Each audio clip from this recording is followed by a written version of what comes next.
谁才是他最佳伴侣？这灵血池怎么颜色怪怪的？我去炼丹师协会。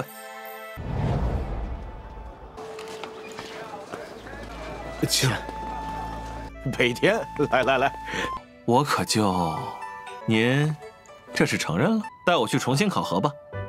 这位小兄弟说的没错。 Halo guys, balik lagi bersama Mimin from Zero. Di video kali ini Mimin bakalan kembali membahas alur cerita Donghua berjudul Dandao Zizun atau Alchemy Supreme episode 39 ya. Seperti biasa, sebelum masuk ke rekap ceritanya, buat kalian yang menonton video ini tapi belum subscribe, tolong di subscribe dulu ya guys. Dan jangan lupa nyalain lonceng biar nggak ketinggalan update terbaru dari channel From Zero. Playlist untuk Donghua ini juga udah tersedia bagi kalian-kalian yang baru aja bergabung dan belum nonton episode sebelumnya ya. Ya udah deh, nggak usah berlama-lama lagi, langsung saja kita ke rekap ceritanya guys.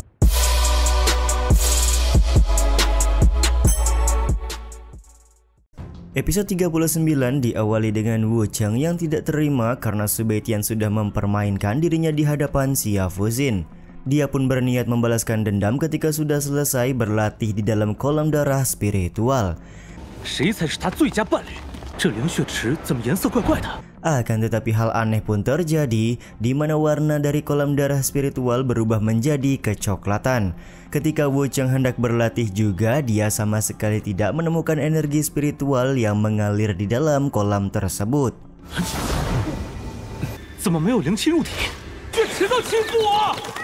Tentu saja momen ini membuat Wu Cheng kecewa karena dia tidak bisa berlatih, sekaligus menegaskan kalau kolam darah spiritual tidak berpihak kepadanya. Teriakan kemarahan dari Wu Cheng terdengar sampai ke telinga Penatua Su. Dia pun langsung nyamperin Wu Cheng guna menanyakan apa yang sebenarnya sudah terjadi. Bocah Wu Cheng pun menjelaskan kalau kolam spiritual berubah warna dan tidak memancarkan aura spiritual sama sekali yang membuatnya tidak bisa berlatih. Pada awalnya, Penatua Su juga tidak bisa percaya dengan apa yang dikatakan oleh Wu Cheng. Akan tetapi ketika dia mengecek langsung, ternyata benar sudah tidak ada lagi energi spiritual yang mengalir di dalam kolam darah spiritual. Penatua Su juga membuat asumsi kalau energi spiritual di dalam kolam sudah diserap habis oleh Su Beitian dan juga Xia Fuxin. Sementara itu di dalam hutan, Su Beitian tidak menyangka ternyata Xia Fuxin mempunyai banyak penggemar di dalam akademi. Hanya pengganggu yang membosankan, ucap Xia Fuxin sembari bertanya kapan Su Beitian akan melakukan tantangan kepada dirinya seperti yang diperintahkan oleh ketua istana. Bang MC pun menyebutkan dia akan segera menantang Xia Fuxin setelah memberi penghormatan terlebih dahulu kepada jenius nomor 2 yaitu Zhao Jingrong. Xia Fuxin sendiri berharap Su Beitian bisa menang dan tidak mengecewakan ketika nanti bertarung melawan dirinya. Di saat yang sama datang Qianli dan Muranxi ke hadapan Su Beitian dan Xia Fuxin karena mereka ada perlu dengan Su Beitian. Melihat hal ini pun Xia Fuxin langsung pamit pergi karena dia nggak ingin mengganggu obrolan mereka bertiga. Setelah Xia Fuxin pergi, Bang MC lekas bertanya ada keperluan apa hingga Muranxi sampai mencarinya ke dalam Akademi Lanhuo. Muranxi pun menyebutkan tujuan kedatangannya adalah untuk berterima kasih kepada Su Beitian karena kepala keluargamu sudah tidak memaksa Muranxi menikah dengan Su Beitian lagi. Muranxi juga terlihat memberikan batu spiritual dan beberapa koin emas karena dia masih punya hutang kepada Bang MC. Dengan batu spiritual dan koin emas tersebut, maka bisa dipastikan kesepakatan di antara Su Beitian dan Muranxi sudah impas. Akan tetapi tampak sedikit kekecewaan di wajah Muranxi karena ternyata selama ini Su Beitian sama sekali tidak tertarik untuk meneruskan pertunangan.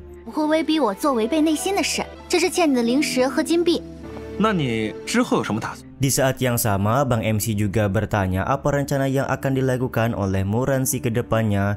Ternyata di sini Muranxi sudah mendapat persetujuan masuk ke dalam Akademi Lanhuo dan menjadi seorang murid baru. Tentu saja bisa dipastikan Muranxi dan Su Beitian akan sering bertemu karena mereka berdua masih murid baru di dalam akademi. Muranxi juga berharap Su Beitian bisa menjaganya ketika nanti mendapat kesulitan pada saat belajar di dalam Akademi Lanhuo. Wanita cantik sepertimu pasti akan mempunyai banyak penggemar. Aku khawatir bukan giliranku untuk menjagamu, ucap Su Beitian kepada Muransi. 恐怕还轮不到我照顾。就是我18岁的生日宴了。 Sementara itu, Qianli langsung mengajak Su Beitian untuk menghadiri pesta ulang tahunnya yang ke-18 tahun 8 hari lagi. Tentu saja di sini Su Beitian bisa datang dan meminta alamat di manakah dia bisa menghadiri pesta ulang tahun tersebut. Pada momen ini Qianli juga mengajak Su Beitian untuk makan siang bersama dia dan juga Muransi. 北天，你这会儿没事吧？ 省得某人说我抠。 Singkat cerita, Bang MC sudah selesai makan siang dan dia harus kembali berlatih guna persiapan melawan Zhao Jingrong. Tiba-tiba saja bola komunikasi milik Su Beitian berbunyi dan ternyata Ketua Edi ingin berbicara. Ketua Edi lekas menyampaikan kalau ada seseorang dari Asosiasi Kota Kekaisaran datang karena ingin memverifikasi ulang kelayakan Su Beitian sebagai seorang alkemis bintang 3. Tentu saja hal tersebut membuat Su Beitian kaget dan mempertanyakan kenapa dia harus diverifikasi ulang. Ketua Edi memberitahu ada beberapa orang yang melaporkan kalau Su Beitian sudah berbuat curang ketika menjalani ujian alkemis bintang 3. Jadi Asosiasi Alkemis Kota Kekaisaran mengirim seseorang untuk melakukan verifikasi ulang kepada Bang MC. Karena udah nggak bisa menolak, akhirnya Su Beitian setuju dan akan pergi ke Asosiasi Alkemis besok pagi. 我去炼丹师协会。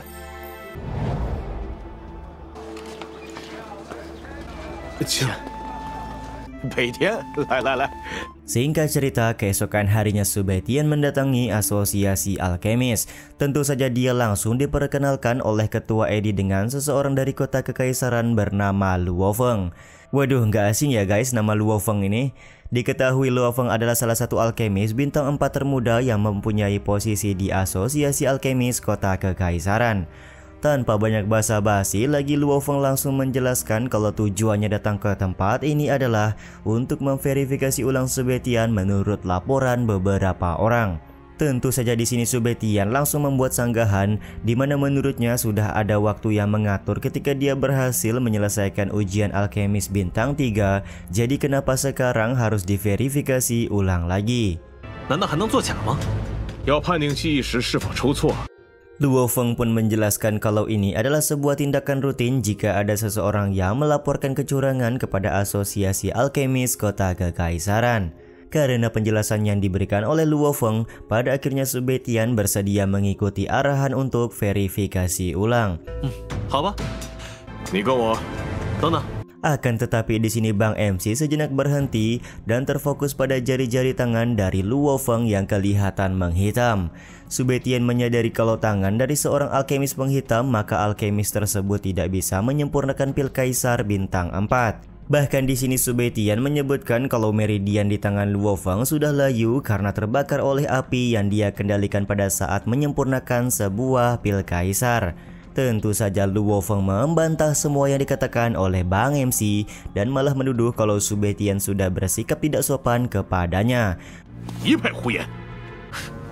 污蔑！ Namun Bang MC kembali menjelaskan kalau tubuh dari Luo Feng selalu merasa sakit tidak tertahankan di malam hari karena efek dari serangan balik kobaran api saat menyempurnakan pil kaisar. Padahal bakat dari Luo Feng sangatlah luar biasa, tapi dengan luka yang dia derita pada saat ini, Luo Feng menjadi seorang pesakitan dan tidak bisa berkembang lagi sebagai seorang alkemis. 未来可期。 你要是再一派胡言， Dengan sebuah kesombongan, Luo Feng malah berkata kalau Su Beitian berkata omong kosong lagi, maka dia tidak akan segan untuk menghajar Bang MC. Kondisi seperti ini pun membuat Bang MC enggan memberikan solusi kepada Luo Feng, padahal sebelumnya Su Beitian berniat memberikan solusi tersebut jika Luo Feng bersikap sopan. 我可就您这是承认了？带我去重新考核吧。这位小兄弟说的没错。 Karena sudah tidak punya pilihan lain lagi, pada akhirnya Luo Feng mengakui semua yang dikatakan oleh Su Beitian adalah kebenaran. Dia juga memohon agar Su Beitian memberikan solusi dari masalah yang sedang dialaminya. Aku punya resep yang bisa menyembuhkan sakitmu, tapi tentu saja harganya sangatlah mahal, ucap Su Beitian yang memberikan penawaran kepada Luo Feng. Luo Feng pun menjelaskan selama luka yang dia derita bisa sembuh, maka harga berapapun akan dia bayar. 条件你随便开。 Negosiasi yang sedang berlangsung antara Luo Feng dan juga Su Beitian juga sekaligus menutup episode 29 kali ini ya guys. Episode 40 diawali dengan Su Beitian yang meminta pena dan tinta agar dia bisa menuliskan sebuah resep yang nanti akan digunakan untuk menyembuhkan luka dari Luo Feng. Ketua Eddie pun langsung menuruti semua permintaan Bang MC dengan memberikan pena dan tinta untuk menulis. Dengan kejeniusannya, Su Beitian langsung menuliskan sebuah resep dengan teliti di atas sebuah kertas putih. Resep ini juga langsung diberikan kepada Luo Feng agar Luo Feng bisa mencarikan beberapa bahan obat untuk disempurnakan oleh Su Beitian. Di sini Luo Feng sedikit kaget karena ternyata bahan-bahan yang dibutuhkan oleh Su Beitian adalah bahan obat biasa yang banyak dijual di pasaran. Tentu saja ucapan Luo Feng tersebut membuat Su Beitian sedikit tersinggung serta langsung membuang kertas resep tersebut ke lantai. 不信就算了。我信还不行吗？ Sontak hal ini pun membuat Luo Feng kembali mengambil kertas resep tersebut karena percaya atau tidak Luo Feng sangat membutuhkan pengobatan atas luka yang dia derita. Pada akhirnya mereka berdua membuat kesepakatan di mana jika Su Beitian berhasil menyempurnakan obat untuk menyembuhkan Luo Feng, maka Su Beitian akan lulus verifikasi dari alkemis kota kekaisaran. Setelah sepakat, Luo Feng pun meninggalkan ruangan karena dia harus mencari beberapa bahan obat yang dibutuhkan. 我真的能念出治好我的解药。 一言为定。 Di saat itu pula, Ketua Eddie memperingati Su Beitian untuk bersikap sopan kepada Luo Feng karena diketahui Luo Feng adalah seorang alkemis yang mempunyai posisi di Asosiasi Alkemis Kota Kekaisaran. Semua itu tidak lain karena Ketua Eddie khawatir kalau Luo Feng akan bertindak yang tidak-tidak kepada Bang MC. Bang MC Su Beitian pun meminta Ketua Eddie untuk tenang karena resep yang baru saja dia buat adalah resep asli. Jika nanti berhasil disempurnakan, Su Beitian sangat yakin obat tersebut mampu untuk menyembuhkan penyakit atau luka yang diderita oleh Luo Feng. 那单方是真的，这单方货真价实。对了，艾迪会长。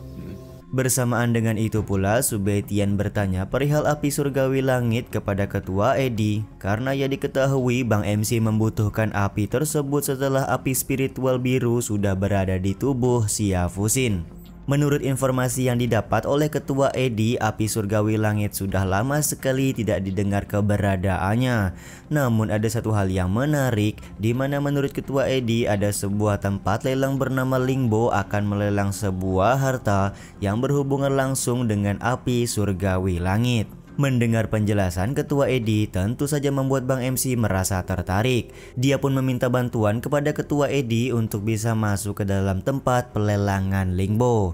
已经很久没有现世的消息了，会举行一场私拍会， 不知可否帮我弄到私拍会入场券？ Ketua Eddie pun tidak keberatan dan akan membantu Su Beitian agar bisa masuk ke dalam tempat lelang nantinya. Tidak hanya berhenti sampai di situ saja, Bang MC juga kembali memberikan catatan obat herbal yang dia perlukan karena saat ini dia memerlukan obat tersebut. Ternyata Bang MC kita ini ingin menyempurnakan sebuah pil suan dan berkualitas tinggi dengan memanfaatkan fasilitas yang ada di Asosiasi Alkemis. Ketua Eddie sendiri terlihat sangat senang dan bangga dengan perkembangan dari Su Beitian sebagai seorang alkemis yang cukup hebat. Dia juga meminta Moling untuk menemani Su Beitian sebentar karena Ketua Eddie akan mengambilkan beberapa obat herbal yang dibutuhkan oleh Su Beitian terlebih dahulu. 看看有这些药材吗？ Ketika Su Beitian sedang duduk dan meminum tehnya, ternyata di sini Moling ingin menanyakan sesuatu kepada Su Beitian perihal keluhannya selama ini ketika menjadi seorang alkemis. Tentu saja ya guys, kalau cewek cakep mah pasti gercep dong ya Bang MC kita ini. Ternyata Moling ingin bertanya perihal dia yang selalu gagal dalam menyempurnakan pil suan dan kelas 3 karena pengendalian apinya masih buruk. Jadi Moling meminta saran kepada Su Beitian apa yang harus dia lakukan agar pengendalian apinya membaik saat ini. 较些炼丹方面的问题，我炼制3品玄丹时， Pada saat itu pula, Bang MC kita ini langsung meminta Moling untuk menunjukkan bagaimana cara dia mengendalikan sebuah api ketika hendak menyempurnakan obat herbal. Setelah Moling memperlihatkan pengendalian apinya, Subetian langsung bisa menyimpulkan kalau terdapat banyak sekali masalah di dalam pengendalian api tersebut. Bang MC kita pun berniat memberikan contoh pengendalian api yang benar kepada Moling. 我来施展一遍控火术给你看看。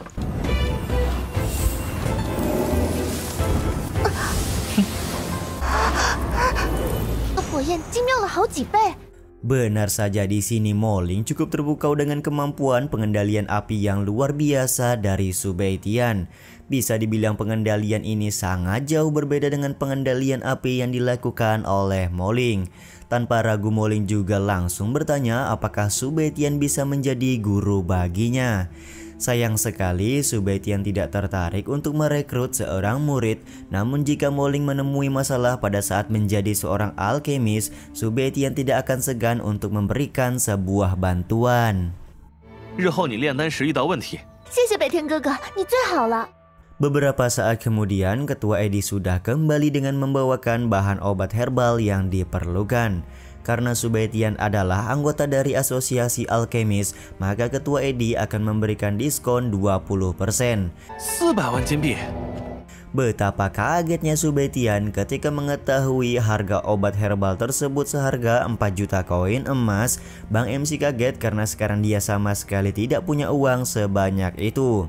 Akan tetapi di sini Moling langsung memberikan bantuan dengan akan membayar obat herbal tersebut untuk Subetian sebagai rasa terima kasih karena sebelumnya Subetian sudah memberikan sedikit pencerahan mengenai pengendalian api. Subetian pun di sini amat berterima kasih dan berjanji akan mengembalikan uang tersebut di lain waktu.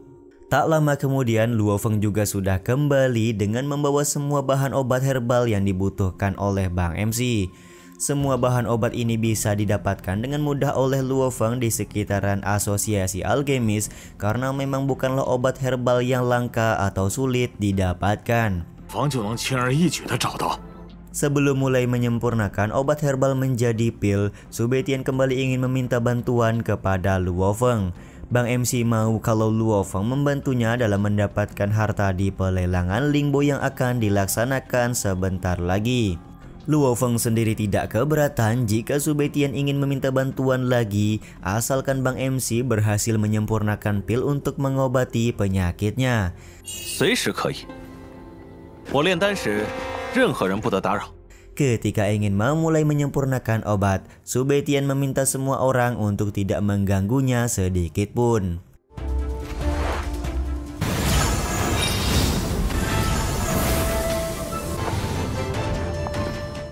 Betapa kagetnya Luo Feng ketika melihat langsung Subetian berhasil mengendalikan 7 api surgawi sekaligus. Bahkan Subetian berhasil menyatukan 7 api surgawi serta membuatnya menjadi sebuah tungku penyempurnaan. Luo Feng di sini masih belum percaya kalau 7 api surgawi bisa bersatu seperti itu karena diketahui selalu ada penolakan jika setiap api surgawi yang berbeda disatukan. Pujian juga diberikan oleh Luo Feng di mana Subetian menggunakan teknik alkemia yang luar biasa. Akhirnya setelah waktu yang sangat lama di kota ini muncul seorang monster alkemis, ucap Luo Feng dengan kekagumannya. Manuver tidak terduga kembali dilakukan oleh Subetian, di mana dia mengambil bahan obat herbal yang didapatkan dari Ketua Edi untuk disempurnakan secara bersamaan di dalam tungku. Luo Feng di sini terlihat marah karena apa yang dilakukan oleh Subetian terlalu berbahaya dan bisa menggagalkan pembuatan obat untuk dirinya. 诞生了这等炼丹妖孽。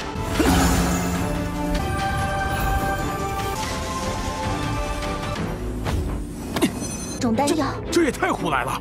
Sementara itu, Ketua Edi meminta Luo Feng untuk tenang dan jangan sampai mengganggu Subetian yang sedang fokus menyempurnakan ramuan. Jika Subetian berani untuk menggabungkan penyempurnaan obat herbal, maka Ketua Edi sangat percaya dia memang mampu melakukan hal tersebut. 能炼玄丹已经逆天了， 反正不是我要指定。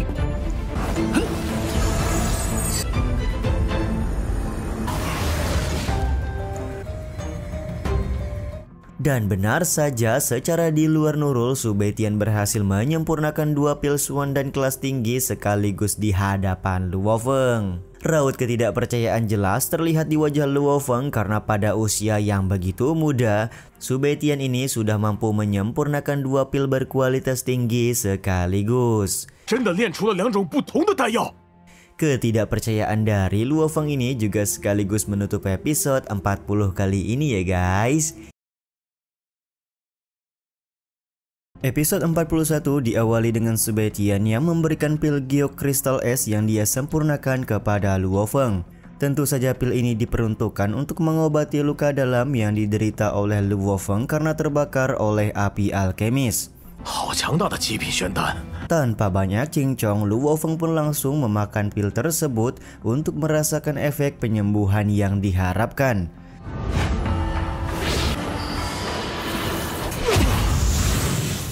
Yap, benar saja, dengan sekejap Luo Feng berhasil sembuh dari luka yang dia derita selama ini. Tangan Luo Feng juga sudah kembali normal setelah sebelumnya menghitam karena efek dari api alkemis. Ucapan terima kasih juga langsung diucapkan oleh Luo Feng kepada Bang MC karena berkat pil yang Bang MC buat, Luo Feng bisa sembuh seperti sekarang. Bahkan di sini Luo Feng juga tidak segan untuk membungkukkan badan kepada Subetian yang notabene masih seorang alkemis muda.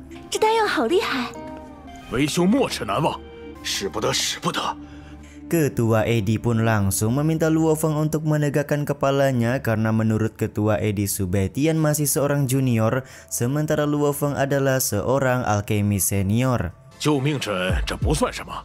Akan tetapi, Luo Feng menyatakan apa yang dia lakukan masih wajar-wajar saja karena dia ingin berterima kasih kepada Subetian yang sudah membantunya dalam menyembuhkan penyakit. Di saat yang sama, Bang MC sendiri meminta Luo Feng untuk tidak terlalu lebay karena pil Giok Kristal Es hanya dia buat untuk verifikasi lanjutan mengenai gelar alkemis bintang 3-nya.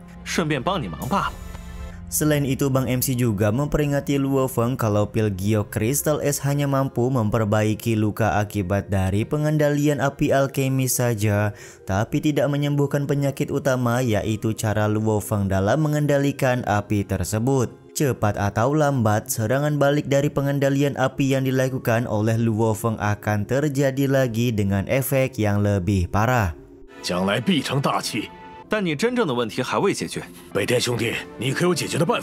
Mendengar hal tersebut, tentu saja membuat Luo Feng bertanya apakah Subetian punya sebuah solusi untuk masalahnya itu.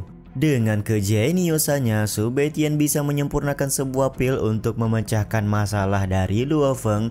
Akan tetapi saat ini Rana Subetian masih belum cukup untuk menyempurnakan pil tersebut. Jadi dia meminta Luo Feng untuk bersabar terlebih dahulu sampai Bang MC mencapai ranah yang lebih tinggi. Selain itu, Subetian juga bertanya perihal apakah dia sudah lulus verifikasi alkemis dari ke kota Kaisaran pada hari ini. Tanpa keraguan sedikit pun, Luo Feng menyatakan kalau Subetian sudah lulus verifikasi dan akan melaporkan hasilnya kepada sang guru. Mendengar Luo Feng mempunyai guru tentu saja membuat Bang MC Subetian menjadi sedikit penasaran.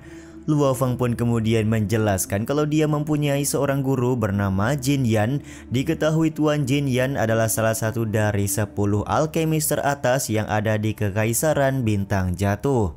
Selain itu, Tuan Jin Yan juga satu-satunya alkemis bintang 5 yang bisa memurnikan ramuan surgawi.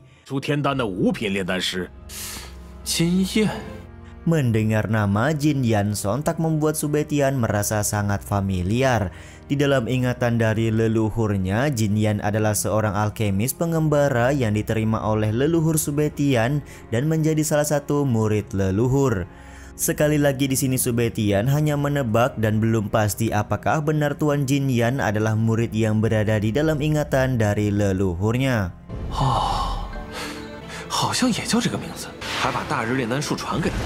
Sementara itu, Luo Feng baru saja mengabarkan kepada gurunya perihal kemampuan yang dimiliki oleh Subei Tian.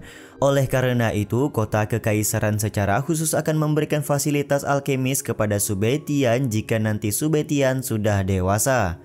Fasilitas yang akan didapatkan oleh Subei Tian adalah sebuah rumah yang bernilai setidaknya 3 juta koin emas, 500.000 koin emas per bulan, dan akan menikmati diskon 20% jika membutuhkan bahan-bahan obat untuk memurnikan sebuah pil. Serta jika nanti terjadi sebuah masalah, Asosiasi Alkemis Kota Kekaisaran juga akan turun langsung membantu Subei Tian tanpa syarat. 我已禀告家师为你平反。这3级待遇都有什么？ 如遇麻烦时， Fasilitas yang diberikan oleh kota kekaisaran ini tentu saja membuat Mo Ling sangat senang. Dia tidak menyangka Subei Tian yang masih begitu muda akan mendapatkan fasilitas mewah tersebut. Selain itu, Tuan Jin Yan juga memberikan sebuah pil teratai salju kepada Subei Tian karena ternyata Tuan Jin Yan tahu potensi Subei Tian di dunia bela diri juga sangatlah besar. 这待遇太好了吧！ Dengan pil teratai salju tersebut, Subei Tian bisa menaikkan ranahnya lebih cepat. 他有几率能让大武师乃至当下我急需提升实力。 Yap, tentu saja Bang MC kita langsung berterima kasih kepada Luo Feng karena sudah menyerahkan pil teratai salju pemberian Tuan Jin Yan. Tapi pil teratai salju ternyata tidak diberikan kepada Subei Tian secara cuma-cuma. Ternyata Tuan Jin Yan punya sebuah rencana di mana dia meminta Subei Tian untuk mengikuti kompetisi alkemis yang akan diadakan di kota kekaisaran. 这可不是白送给你。星落皇城会举行这大会的规模如何？ Diketahui kompetisi alkemis adalah salah satu kompetisi terbesar yang ada di Kekaisaran Bintang Jatuh, dan tahun ini adalah tahun ke-100 kompetisi alkemis tersebut dilaksanakan.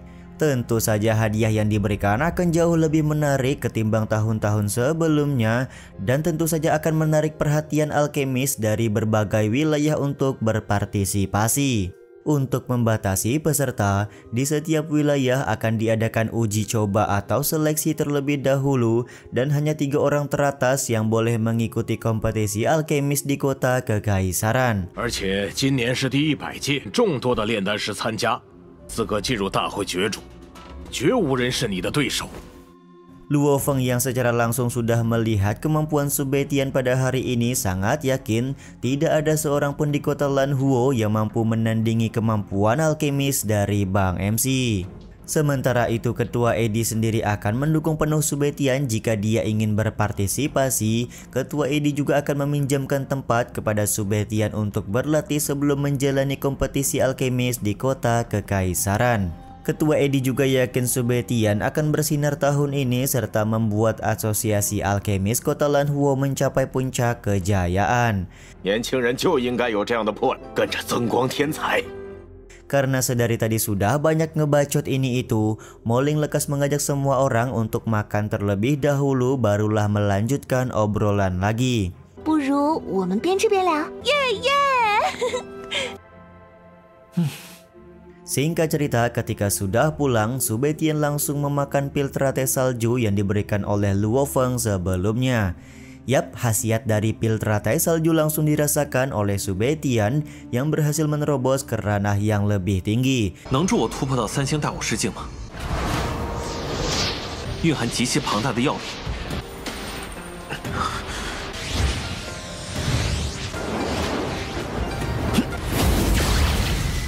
天山雪炼丹果然是好东西。 Selain itu, kekuatan bertarung Bang MC juga ditingkatkan 7 atau 8 kali lipat lebih tinggi dari sebelumnya. Karena kompetisi alkemis akan diadakan 6 bulan lagi, mulai hari ini Bang MC harus berlatih keras jika ingin memenangkan tempat pertama. 半步低丹怕是不行。希望打听到天火的消息。 Beberapa saat kemudian, Subei Tian kembali mendatangi Asosiasi Alkemis untuk bertemu dengan Luo Feng dan juga Ketua Edi. Betapa kagetnya Ketua Edi di sini ketika dia melihat Subei Tian sudah mencapai ranah Warrior Emperor Bintang 3 dalam waktu yang sangat singkat. Oh.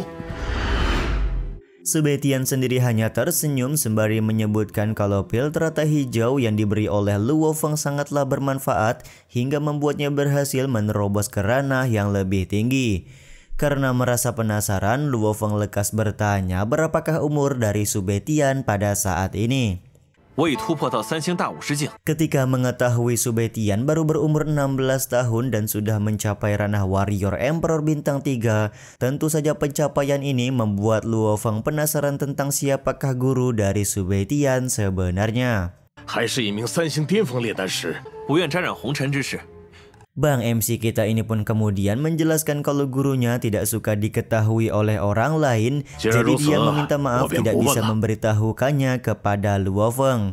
Luo Feng sendiri bisa memahami apa yang dikatakan oleh Subetian dan cukup memuji karakteristik dari guru Bang MC yang keberadaannya tidak ingin dipublikasikan ke orang-orang. Pujian yang diberikan oleh Luo Feng ini juga sekaligus menutup episode 41 kali ini ya guys. Episode 42 dimulai dengan Bang MC yang meminta tiket masuk ke pelelangan kepada ketua Eddie agar dia bisa masuk ke dalam pelelangan Lingbao.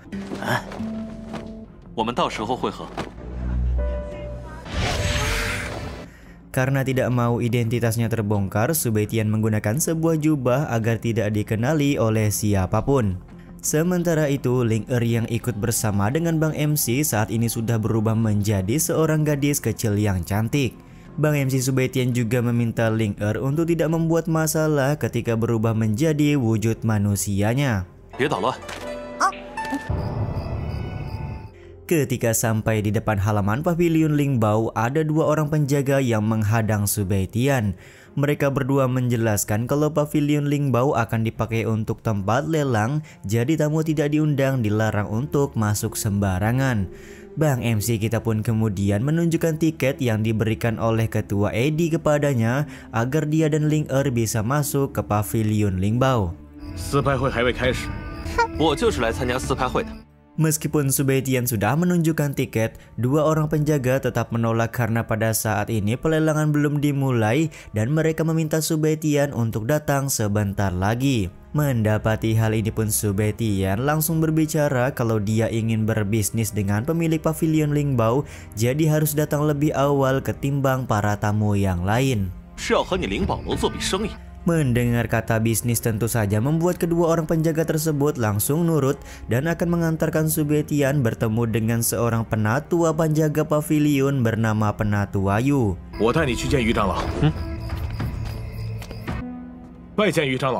Sementara itu, Penatua Yu sendiri terlihat sedang sibuk memeriksa sebuah batu di ruangan pribadinya. Tak lama kemudian penjaga dan Subetian datang ke dalam ruangan Penatua Yu sembari memberitahukan maksud kedatangan Subetian adalah untuk berbisnis dengan pavilion Lingbao. Penatua Yu sebagai penjaga pavilion Lingbao langsung bertanya bisnis apa yang akan diberikan oleh Bang MC kita. Subetian pun menjelaskan kalau dia punya 20 obat mujarab kualitas terbaik dan akan melelang 20 obat mujarab kualitas terbaik tersebut di pelelangan Lingbao. Mendengar obat mujarab kualitas terbaik tentu saja membuat Penatua Yu senyum-senyum. Dia pun segera meminta Subetian untuk menunjukkan obat mujarab tersebut terlebih dahulu. Setelah melihat obat mujarab yang dikeluarkan oleh Subetian, Penatua Yu terlihat sangat kaget. Dia juga langsung bertanya dari manakah Subetian bisa mendapatkan obat mujarab kualitas tinggi ini. Anda hanya perlu mengetahui kalau saya mempunyai 20 obat mujarab, tapi mengenai dari manakah asal obat tersebut, Anda sama sekali tidak punya hak untuk mengetahui hal itu, ucap Subetian kepada Penatua Yu. Meskipun obat mujarab kualitas tinggi, Subetian memenuhi syarat untuk masuk di pelelangan Lingbao, namun sayangnya lelang malam ini sudah dipenuhi dengan banyak harta lelang. Penatua Yu sendiri nggak bisa menentukan apakah obat mujarab Subetian bisa masuk ke pelelangan atau tidak. Lebih jelasnya, Penatua Yu akan melaporkan hal ini kepada pemilik pavilion lelang terlebih dahulu dan menunggu keputusan dari pemilik pavilion. 宝物早已定好，让楼主做下定夺。Sambil menunggu Penatua Yu kembali, Su Beitian dan Ling Er duduk di kursi serta menikmati hidangan teh yang sudah tersedia di dalam ruangan. Akan tetapi Ling Er langsung memuntahkan teh yang sudah disediakan karena dia belum terbiasa dengan minuman manusia. Tak lama kemudian pemilik pavilion Ling Bao datang ke dalam ruangan dan membuat Su Beitian sedikit kaget. Bang MC ternyata cukup merasakan aura membunuh dari pemilik pavilion Ling Bao ini. Pemilik pavilion Ling Bao langsung bertanya berapakah harga yang akan dipatok oleh Su Beitian untuk obat mujarab yang akan dia lelang.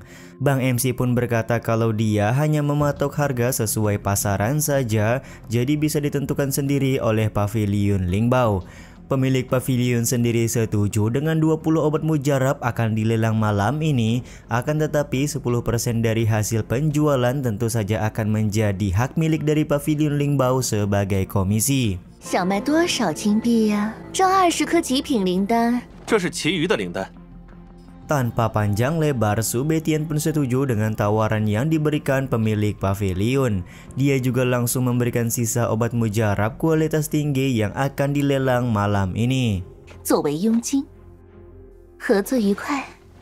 Pemilik pavilion sendiri cukup senang dan berterima kasih karena dia bisa bekerja sama dengan Bang MC Su Beitian. Akan tetapi ketika sedang bersalaman, Su Beitian merasa kalau energinya diserap oleh pemilik pavilion. Bang MC pun segera melepaskan tangannya agar tidak terjadi sesuatu yang tidak diinginkan. Di saat yang sama, pemilik pavilion juga meminta Su Beitian untuk bersiap karena lelang sebentar lagi akan dimulai. Dia juga akan meminta bantuan kepada penjaga untuk membawa Su Beitian dan Ling Er duduk di aula lelang. Sebelum pergi, terlihat Ling Er sepertinya mengetahui kalau pemilik pavilion punya niat yang jahat. Setelah Su Beitian pergi, Penatua Yu bertanya apakah pemilik pavilion merasakan ada yang aneh dari Su Beitian. Pemilik pavilion sendiri belum bisa memastikan apa yang diinginkan oleh Su Beitian sebenarnya, karena di sini dia lebih tertarik kepada Ling Er yang mempunyai tubuh rohani terbaik. 倒是挺感兴趣的，不多见。有点危险。 Beberapa saat kemudian, Su Beitian dan Ling Er sudah duduk di aula tempat pelelangan. Bang MC juga punya pemikiran yang sama dengan Ling Er di mana dia menganggap kalau pemilik pavilion Ling Bao sedikit berbahaya. Beruntungnya di sini Su Beitian menggunakan jubah penyamaran, jadi pemilik pavilion tidak bisa mengetahui identitas asli dari Bang MC kita. Su Beitian juga segera menghubungi Luo Feng untuk segera datang ke tempat lelang dan mencari tahu semua harta yang berhubungan langsung dengan api surgawi langit. 参加400会吗？必帮我拍到有关天火的所有宝物。 Tak lama kemudian, Su Beitian dibuat kaget karena ayahnya yaitu Su Liuji datang ke tempat yang sama. Akan tetapi di sini Su Beitian tidak ingin membocorkan penyamaran serta akan melihat situasi kondisi terlebih dahulu. Di saat yang sama, ternyata Patriark keluarga Qian dan anaknya juga datang ke tempat lelang. Patriark Qian di sini langsung berbicara sebaiknya Su Liuji memikirkan hutang keluarga Su sebanyak 500.000 koin emas terlebih dahulu ketimbang harus datang ke tempat lelang seperti ini.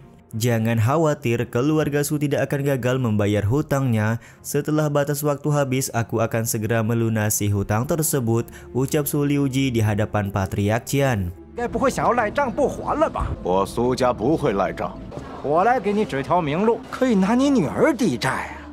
Meskipun Su Liuji sudah berkata kalau dia akan melunasi hutang tersebut, Patriark Qian tetap ngotot ingin menikahkan anaknya dengan anak dari Su Liuji yang tidak lain dan tidak bukan adalah kakak dari Su Beitian.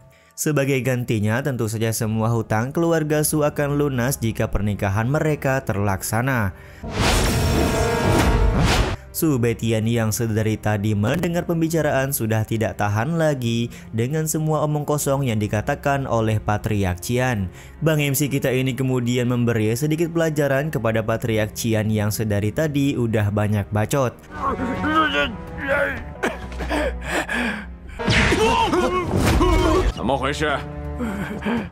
Tak lama kemudian, Penatua Yu datang dan menanyakan apa yang sebenarnya sudah terjadi. Su Baitian pun menjelaskan kalau Patriark Qian dan anaknya sudah mengganggu orang lain, jadi dia berinisiatif memberikan sedikit pelajaran kepada mereka berdua.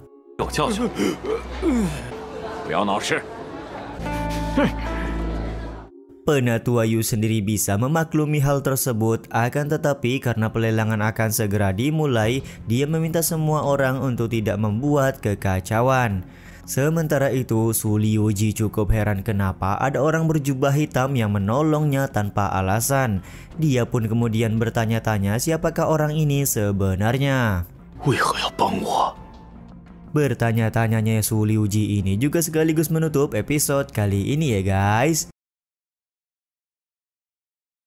Episode 43 kali ini dimulai dengan anak dari patriark keluarga Qian yang berniat melakukan serangan kepada Su Baitian. Akan tetapi dia mengurungkan niatnya tersebut karena sang ayah memintanya untuk tenang sampai pelelangan Lingbo selesai dilaksanakan. Sementara itu, semua tamu undangan di pavilion Lingbo sudah berdatangan termasuk Luo Feng yang sebelumnya sudah berkomunikasi dengan Su Baitian. Terlihat juga di sini Luo Feng duduk di sebelah Su Liuji atau ayah dari Bang MC kita.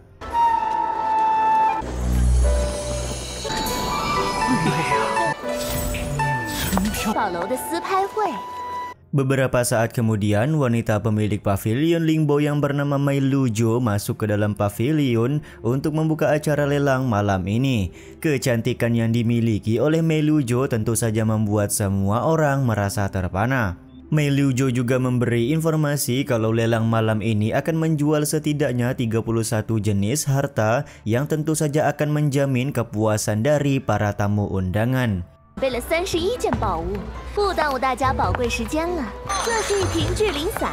Untuk barang pertama yang akan dilelang adalah sebuah bubuk pil juling yang dirembu oleh ketua Edi dari Asosiasi Alkemis. Diketahui bubuk juling mempunyai kualitas rendah dan harga yang dipatok untuk tawaran awal adalah 10.000 koin emas. Su Baitian yang melihat bubuk juling tersebut menyebutkan kalau bubuk itu adalah sampah yang dijual oleh ketua Edi.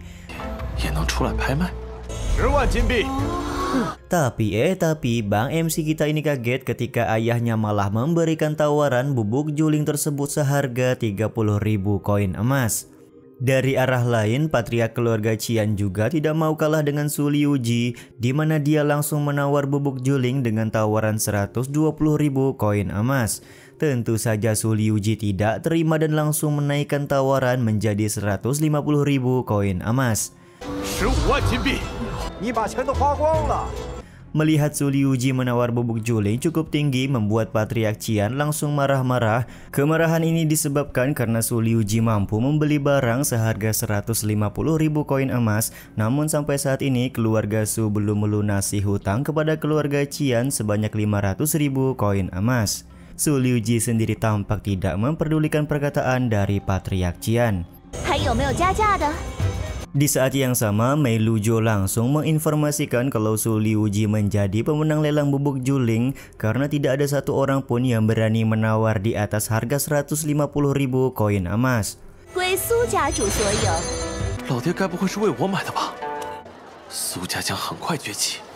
Sementara itu, Su Baitian merasa kalau ayahnya membeli bubuk juling pasti untuk diberikan kepadanya. Bang MC juga berjanji kepada sang ayah kalau keluarga Su pasti akan segera bangkit dari keterpurukan.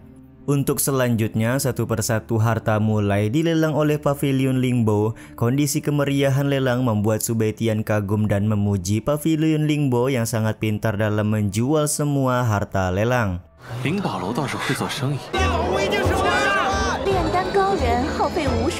Hingga tibalah saatnya harta ke-27 dilelang pada malam ini, di mana harta ke-27 tersebut adalah 20 obat mujarab kualitas tinggi milik Su Baitian.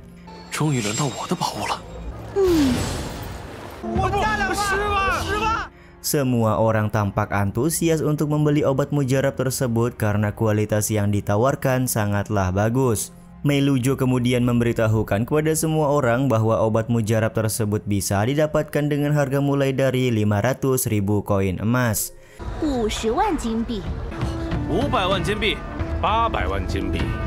Siapa yang menyangka kalau obat mujarab tersebut berhasil ditawar hingga 8 juta koin emas dan tidak ada seorang pun yang berani menawar dengan harga yang lebih tinggi karena 8 juta koin emas tersebut disebutkan oleh keluarga Qin. Yap, pada akhirnya Mei Lujo memberikan selamat kepada keluarga Qin yang sudah berhasil mendapatkan 20 pil obat mujarab dengan harga 8 juta koin emas. 这是一张死魂符。 Untuk barang selanjutnya yang akan dilelang adalah sebuah jimat pesona kematian yang banyak dipenuhi dengan energi kematian. Jimat ini berhasil didapatkan oleh seorang master dari pavilion Lingbo di tempat berbahaya.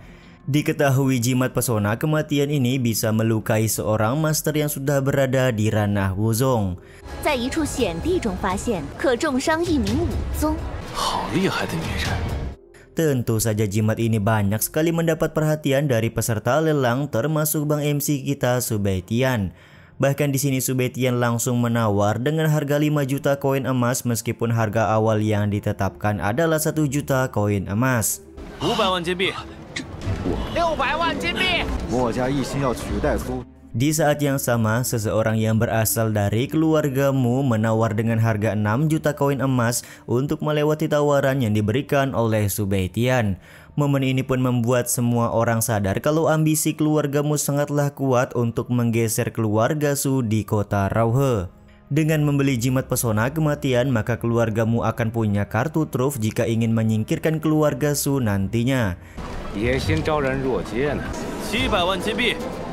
Tapi di saat yang sama, Bang MC kita masih tidak mau kalah dengan kembali memberikan penawaran seharga 7 juta koin emas.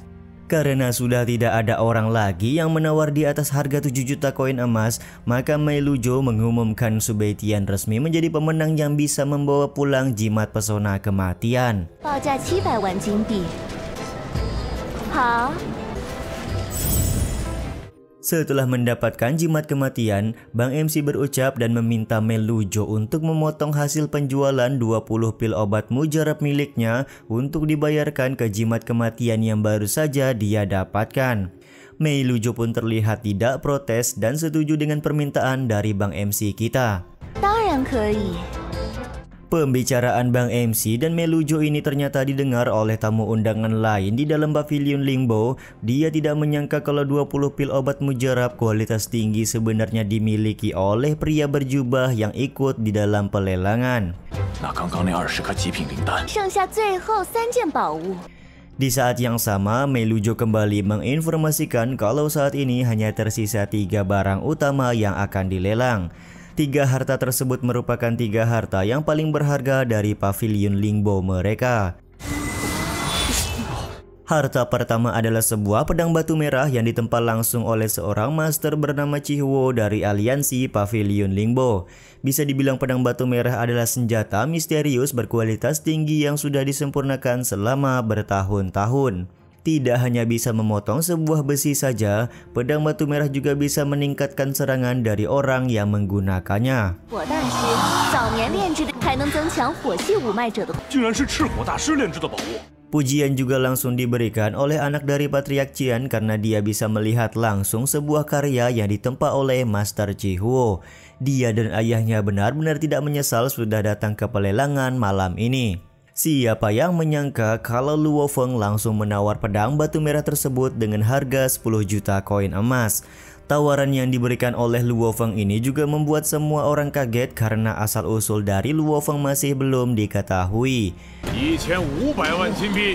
Bahkan Luo Feng juga langsung menaikkan tawaran menjadi 15 juta koin emas setelah mendengar ada orang lain yang menaikkan harga di atas 10 juta koin emas. Di saat yang sama, Bang MC Subaitian cukup kagum karena ternyata Luo Feng punya harta yang begitu banyak. Subaitian juga menyebutkan kalau profesi sebagai seorang alkemis di Kerajaan Bintang Jatuh adalah profesi yang sangat menguntungkan.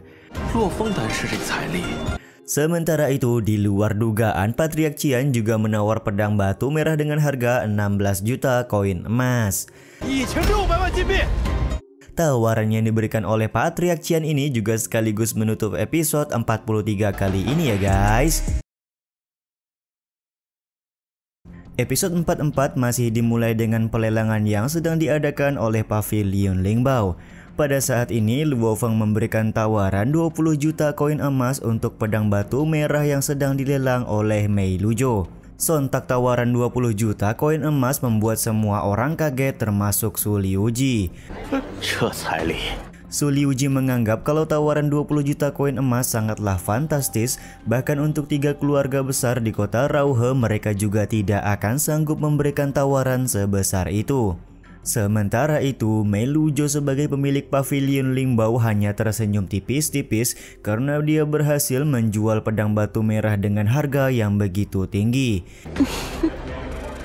Dan karena sudah tidak ada yang berani menawar di atas harga 20 juta koin emas, maka Mei Lujo meresmikan Luo Feng sebagai pemenang pedang batu merah. 就归这位先生了。第30件宝物。 Setelah pedang batu merah laku, Mei Lujo kembali melelang senjata mistik yang dibuat oleh Master Chi Huo. Bisa dibilang senjata mistik ini adalah senjata tingkat tinggi yang pernah dijual oleh Pavilion Lingbao. Tanpa keraguan, dari arah tamu undangan, Luo Feng kembali menawar dengan harga 20 juta koin emas. Tentu saja lagi dan lagi tawaran fantastis ini hanya membuat tamu undangan lelang yang lain menggeleng-gelengkan kepalanya saja.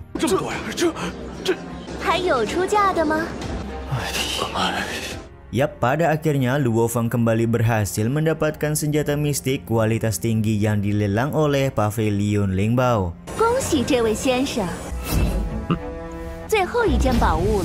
Tibalah saatnya Mei Lujo akan mengumumkan barang terakhir yang akan dilelang pada malam ini. Barang tersebut tidak lain dan tidak bukan adalah sebuah plakat batu yang berhubungan langsung dengan api surgawi langit legendaris. Mendengar kata api surgawi langit tentu saja membuat semua orang kaget karena ternyata api legendaris tersebut sudah lama sekali tidak terdengar keberadaannya. Di saat itu pula tanpa keraguan, Luo Feng langsung memberikan tawaran sebanyak 30 juta koin emas untuk plakat batu tersebut. Tanpa diduga, keluarga Han juga ikut dalam persaingan mendapatkan plakat batu dengan memberikan harga 31 juta koin emas. Tak menunggu lama dan tidak panjang lebar, Luo Feng kembali menaikkan tawaran pada angka 40 juta koin emas. 4000万金币。 Kembali mendengar tawaran yang begitu fantastis tentu saja membuat patriark keluarga Han sangat kesal. Di saat yang sama, Mei Lujo kembali bertanya apakah ada orang lain yang ingin memberikan tawaran di atas 40 juta koin emas.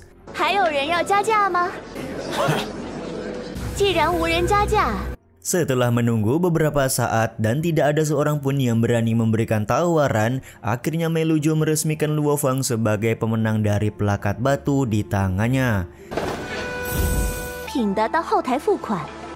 Dan ya, pelelangan malam ini juga resmi berakhir di mana Mei Lujo meminta semua tamu yang sudah mendapatkan harta lelang diharapkan untuk membayar tagihan.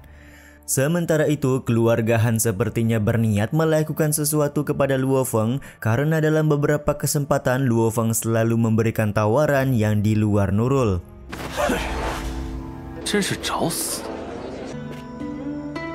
Singkat cerita, Su Beitian mendatangi Mei Lujo untuk mendapatkan uang yang masih tersisa setelah dia membeli jimat kematian.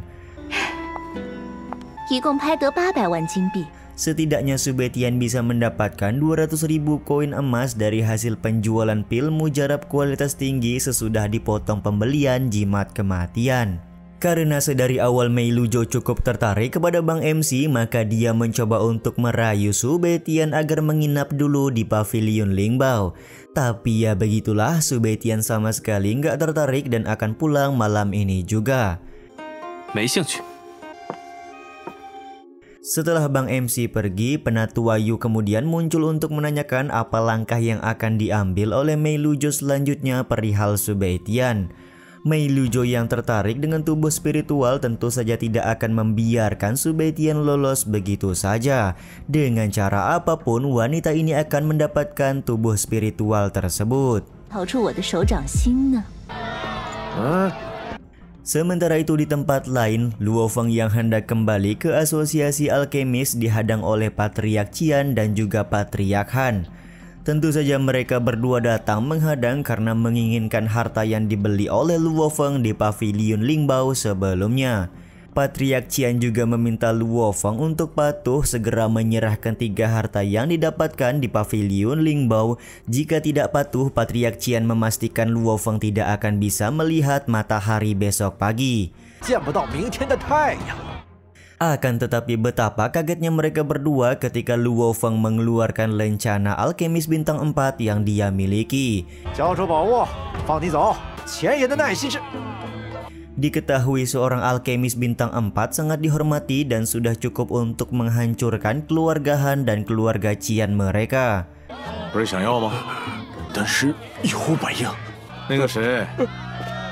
Luo Feng pun kembali mempertanyakan kenapa Patriark Qian kelihatan sangat ketakutan, padahal tadi dia sangat jumawa dengan melakukan ancaman kepada Luo Feng tidak akan bisa melihat matahari besok pagi. Patriark Qian pun kemudian bersujud sembari meminta maaf karena dia tidak tahu kalau Luo Feng adalah seorang alkemis bintang 4. Bahkan dia menampar-nampar dirinya sendiri untuk menunjukkan keseriusan dalam meminta maaf. Di saat yang sama, Patriark Han juga langsung berlutut di hadapan Luo Feng karena sudah bersikap sombong di hadapan alkemis bintang 4. Ketika 4 orang di hadapannya bersujud, Luo Feng menyebutkan kalau dia baru saja menghabiskan uang sebanyak 80 juta koin emas untuk harta di pelelangan Lingbao. Jadi di sini karena keluarga Han dan juga keluarga Qian sudah melakukan ancaman, maka Luo Feng meminta 2 keluarga ini untuk membayar uang hukuman sebanyak 80 juta koin emas kepada dirinya. Jika 2 keluarga ini tidak bersedia memberikan uang tersebut, maka Luo Feng tidak akan segan-segan untuk menghancurkan keluarga Han dan keluarga Qian.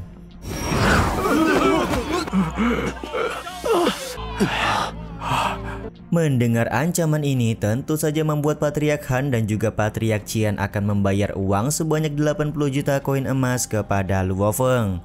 Karena Luo Feng sendiri akan menetap di asosiasi alkemis selama 5 hari, maka dia memberikan kesempatan kepada 2 keluarga tersebut untuk menyerahkan uang tebusan dalam kurun waktu 5 hari saja. Setelah Luo Feng pergi, Patriark Qian dan Patriark Han mulai bingung bagaimana cara mereka bisa membayar uang sebanyak 80 juta koin emas kepada Luo Feng. Karena tidak punya pilihan lain, Patriark Han menyarankan agar mereka menjual beberapa harta terlebih dahulu barulah pergi menemui Luo Feng. Sementara itu, adik dari Patriark Han mempunyai sebuah saran, yaitu mereka harus mengambil paksa tambang biji besi milik keluarga Su. Setelah memiliki tambang biji besi tersebut, mereka bisa menjualnya dengan harga lebih dari 80 juta koin emas, maka dipastikan cukup untuk membayar uang kepada Luo Feng nantinya. Patriark Han sendiri cukup pesimis karena menurutnya merebut tambang biji besi tersebut tidak semudah yang diucapkan. Tapi karena kebetulan Su Liuji sedang berada di kota ini, maka mereka harus secepat mungkin menangkap Su Liuji terlebih dahulu, barulah memaksa dia untuk menyerahkan tambang biji besi tersebut. Patriark Qian sendiri meminta persoalan menangkap Su Liuji diserahkan kepadanya saja, karena dia akan menyewa pembunuh bayaran untuk menangkap serta menyerahkan Su Liuji kepada keluarga Han nantinya. Singkat cerita, Su Liuji yang sedang berada di perjalanan pulang didatangi oleh seorang pembunuh bayaran yang diperintah oleh keluarga Qian. Pembunuh bayaran bertopeng ini tanpa ragu juga langsung melakukan serangan kepada ayah dari Bang MC kita, karena tugasnya malam ini adalah untuk menangkap serta menyerahkan Su Liuji kepada keluarga Han. Meskipun Su Liuji tampak panik, tapi dia mau tidak mau harus melawan pembunuh bayaran tersebut.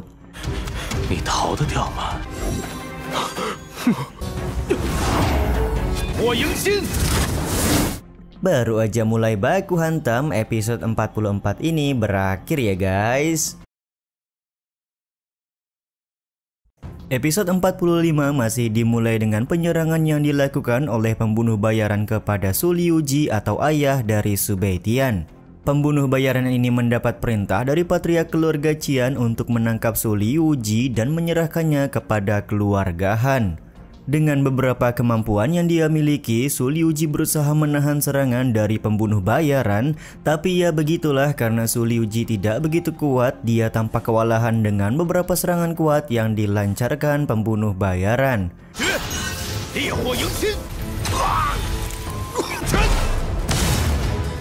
Ada terjadi momen di mana si pembunuh bayaran menggunakan sebuah teknik pedang serigala bayangan yang membuat Su Liuji sadar kalau orang di hadapannya saat ini adalah geng serigala yang memang biasa disewa oleh seseorang. Pembunuh bayaran ini sendiri memuji wawasan luas yang dimiliki oleh Su Liuji karena bisa mengetahui identitasnya hanya dari sebuah teknik serangan saja. Meskipun begitu, si pembunuh bayaran akan melumpuhkan Su Liuji hari ini dan sesegera mungkin menyerahkannya kepada keluarga Han. Su Liuji yang tidak punya kemampuan lagi untuk menahan serangan dari pembunuh bayaran berusaha kabur untuk menyelamatkan dirinya. Tapi dari arah hutan muncul patriark Qian menghadang Su Liuji karena dia adalah aktor utama yang sudah menyewa pembunuh bayaran.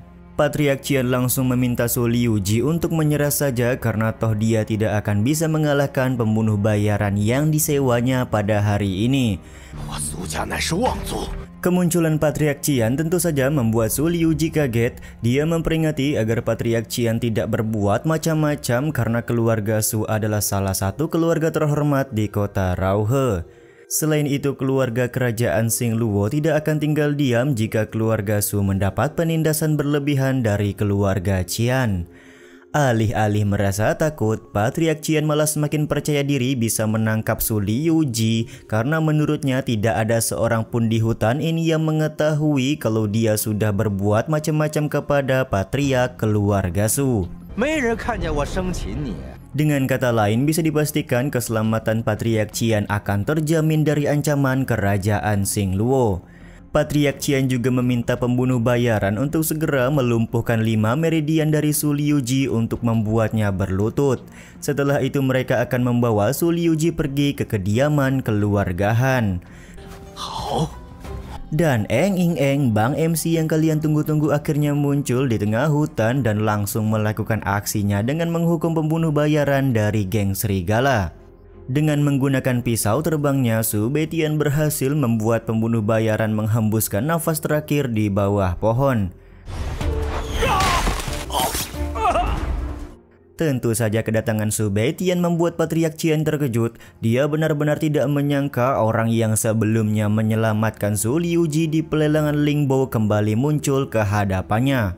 Karena sudah merasa trauma, Patriark Qian pun langsung berusaha untuk melarikan diri.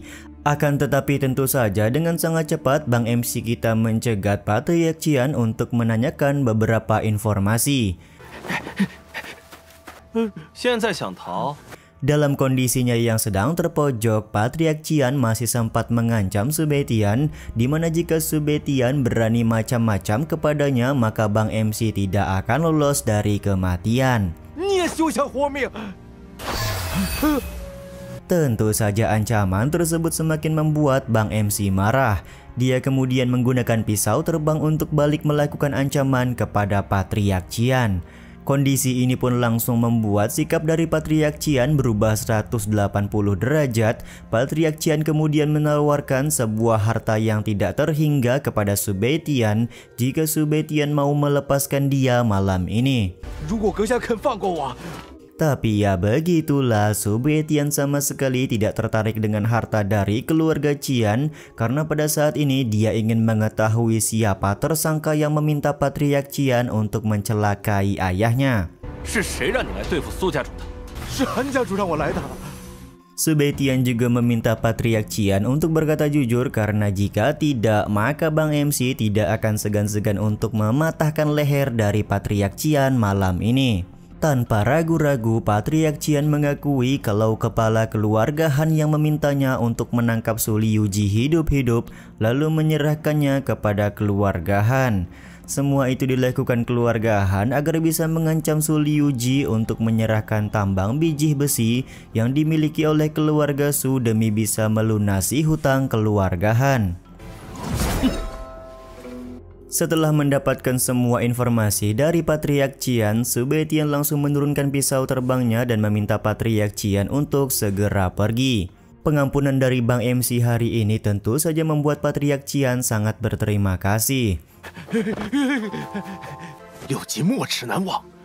Di saat yang sama, Su Liuji lekas nyamperin Bang MC untuk mengucapkan terima kasih karena sudah mau membantunya malam ini melawan geng serigala dan juga Patriark Qian. Ketika Su Liuji hendak menundukkan badan, Su Beitian meminta ayahnya untuk tidak terlalu sopan. By the way, sampai saat ini Su Liuji belum tahu ya guys kalau pria berjubah yang baru menolongnya adalah anaknya sendiri. Karena Su Liuji penasaran, dia lekas bertanya apakah sebelumnya keluarga Su pernah berhubungan dengan pria berjubah, karena pria berjubah ini sudah 2 kali menolong Su Liuji dari ancaman Patriark Qian. Su Beitian yang tidak bisa membuka identitasnya menjelaskan kalau dia mempunyai hubungan dengan keluarga Su, jadi Su Liuji tidak perlu khawatir. Bang MC juga meminta Su Liuji untuk segera pergi karena hutan ini mulai berkabut yang menandakan bahaya akan mendekat kepada mereka berdua. Yap, benar saja, bahaya yang dimaksud oleh Bang MC adalah Mei Lujo yang tiba-tiba saja datang ke dalam hutan, karena Mei Lujo ini tidak akan membiarkan tubuh spiritual dari Ling Er pergi begitu saja. Pada saat ini Mei Lujo menggunakan sebuah topeng agar identitasnya tidak diketahui oleh siapapun. Kemunculan Mei Lujo juga sekali lagi membuat Bang MC segera meminta ayahnya untuk pergi karena dia akan menahan Mei Lujo terlebih dahulu. Ketika Mei Lujo memberikan serangan kepada Su Liuji yang berusaha kabur, Su Beitian menggunakan pisau terbang untuk menahan serangan tersebut. Bang MC kita ini juga berusaha menahan serangan-serangan yang dilancarkan oleh Mei Lujo guna bisa membuat sang ayah pergi sejauh mungkin.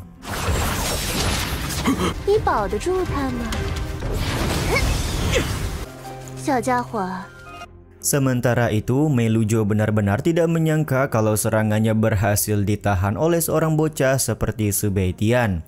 Di saat yang sama, Su Beitian sendiri sudah mengetahui wanita bertopeng di hadapannya adalah Nona Mei Lujo, pemilik Pavilion Lingbo. Bang MC juga tidak menyangka kalau pemilik Pavilion Lingbo akan melakukan perbuatan seperti ini kepada Su Beitian. Karena Bang MC sudah mengetahui identitasnya, maka Mei Lujo langsung melepaskan topeng yang dia gunakan. Mei Lujo juga memberikan pujian karena Su Beitian berhasil mengetahui identitas aslinya meski menggunakan sebuah topeng. Dengan melakukan sedikit rayuan, Nona Mei Lujo ingin membuat kesepakatan dengan Bang MC kita. Dia berencana menanyakan beberapa hal kepada Su Beitian, dan selama Su Beitian mau menjawab dengan jujur, maka Nona Mei Lujo akan mengampuni Bang MC Su Beitian. Tentu saja seperti biasa, Su Beitian selalu menolak kesepakatan dari karakter jahat ya guys ya. Penolakan yang dilakukan oleh Su Beitian membuat Mei Lujo harus memberikan pelajaran dengan melakukan perbaku hantaman melawan Bang MC. Pada momen gerakan pertama, Mei Lujo dibuat kaget karena ternyata Su Beitian menjadi lebih kuat dengan sekejap. Ternyata dari awal Bang MC hanya berpura-pura lemah saja di hadapan Nona Mei Lujo. Su Beitian mode serangan penuh pun terjadi di momen ini.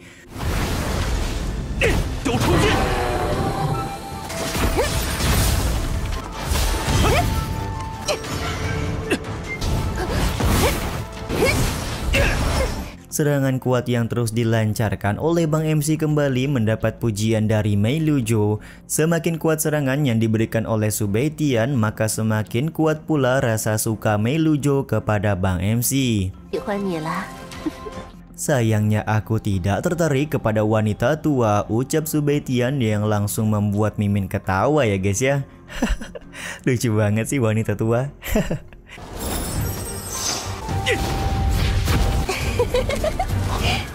Dengan kemampuan spesial yang dia miliki, Nona Meilujo menggunakan jurus Kage Bunshin kupu-kupu untuk membuat tubuhnya menjadi 3 bagian. 3 bagian tubuh ini juga saling membantu untuk melakukan serangan kepada Bang MC. Untuk menangkap tubuh asli dari Nona Meilujo, Bang MC Subetian menggunakan sebuah rantai api. Dan setelah tubuh asli dari Nona Meilujo tertangkap, Bang MC menggunakan pedang api dan es untuk melakukan serangan terakhir.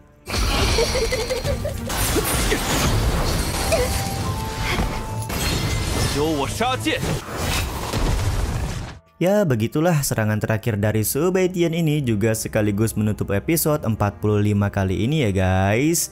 Nanggung kan? Ya, seperti biasanya lah ya. Selalu nanggung dong Hua ini mah. Ya udah deh, sampai di sini dulu aja video kali ini. Mohon maaf jika masih banyak kekurangan dan kesalahan dalam penyampaian kata-kata ya. Terima kasih untuk kalian yang udah pada nonton dan jangan lupa subscribe serta nyalain loncengnya ya guys. Mimin selaku penulis narasi, tukang voice over dan tukang edit video pamit undur diri. Salam hangat, see you in the next video. Bye bye guys, see you next week.